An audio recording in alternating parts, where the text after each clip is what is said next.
ഇറാനുമായി ഒരു യുദ്ധം സത്യമായി ഉണ്ടായിരിക്കും. അത് യാതൊരു സംശയവും വേണ്ട. അത് നടന്നേ തീരും. അത് വളരെ താമസിയാതെ നടക്കുകയും ചെയ്യും. ഇറാനുമായി യുദ്ധം വന്നാൽ മിഡിൽ ഈസ്റ്റ് ഇനിയും അട്ടിമറിയും. മിഡിൽ ഈസ്റ്റ് അട്ടിമറിഞ്ഞാൽ നമ്മുടെ സാമ്പത്തിക സ്രോതസ് മുഴുവനും നശിച്ചു.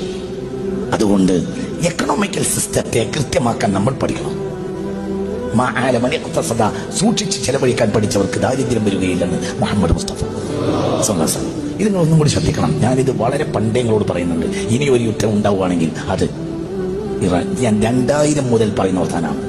പഴയ കേസറ്റൊക്കെ കേട്ട എന്നൊക്കെയാണ്. അടുത്ത യുദ്ധം ഇറാനുമായാണ്. അത് ഭയാനകമായിരിക്കും. അതിനാരാ ചെയ്യുക? അതിന് മറ്റുള്ളവരാണ് ചെയ്യുക. എന്തുകൊണ്ട്? ഒരു നഷ്ടവും അവർക്കില്ല. നഷ്ടം ആർക്കുള്ളത്?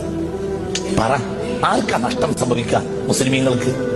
ഇറാൻ ഇനി ഒരിക്കലും അമേരിക്ക തിരിച്ചടിക്കില്ല. ഇറാൻ തിരിച്ചടിക്കുകയാണെങ്കിൽ തിരിച്ചടിക്കുക എങ്ങനെയായിരിക്കും? ഒരു സാധാരണ നിലയിൽ ഒരു രാജ്യം തിരിച്ചടിക്കുകയും പോലെ ഇറാൻ തിരിച്ചടിക്കുകയാണെങ്കിൽ ഖത്തറിലോ സൗദിയിലോ പറ ഉള്ള അമേരിക്കൻ ക്യാമ്പുകളെ ആക്രമിക്കുകയാണ് ചെയ്യുക. അപ്പൊ സ്വാഭാവികമായും എന്തുണ്ടാവും? ആ രാഷ്ട്രം ആ പക്ഷത്ത് ചേരും. ഇത് നടക്കൂലേ? നടക്കും. നടന്നേ തീരും. ഇറാനുമായി യുദ്ധം അനിവാര്യമാണ്. അത് നടന്നേ തീരും. അത്